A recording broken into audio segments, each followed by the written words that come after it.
स्वागत। मी निखिल आणि माझ्यासोबत आहे। नमस्कार, मी रुशाली यादव सारंग। आज दुसऱ्या टप्प्यातील मतदान होते। महाराष्ट्रामध्ये 8 मतदारसंघांमध्ये आता मतदान सुरू होत आहे।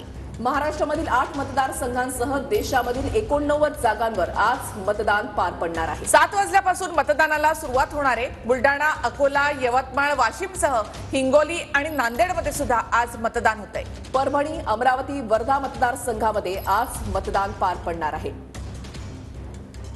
थेट येणार आहोत अकोल्यामध्ये। अक्षय मणकडी आमचे प्रतिनिधी आमच्या सोबत आहेत। अक्षय, आपण पाहतोय की अकोल्यामध्ये तिरंगी लढत पाहायला मिळणार आहे। काही वेळातच मतदानाला सुरुवात होणार आहे। कशा पद्धतीने तयारी झालेली आहे?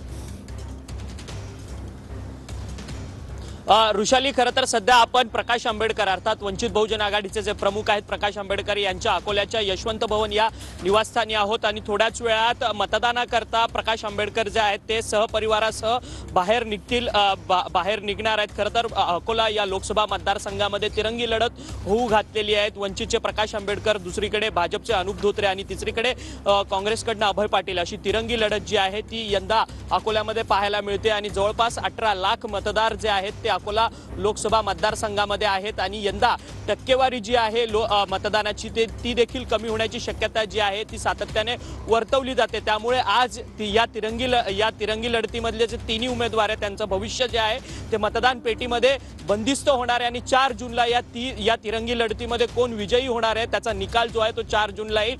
परंतु आता थोड्याच वेळानंतर प्रकाश आंबेडकर सहपरिवारासह पोद्दार जे शाळा आहे इथे बाजूला जवळपास त्या शाळेमध्ये संपूर्ण सहपरिवार कुटुंब जे आहे ते आता मतदानाला निघणार आहेत। अकोल्यामध्ये तिरंगी लढत जी आहे ती खास करून सध्या तरी पाहायला मिळते। त्यामुळे प्रकाश आंबेडकर हे अकोला लोकसभा मतदारसंघातून यंदा विजयी होतील का हे देखील पाहणं तितकंच महत्त्वाचं ठरणार आहे। रुशाली, नक्कीच।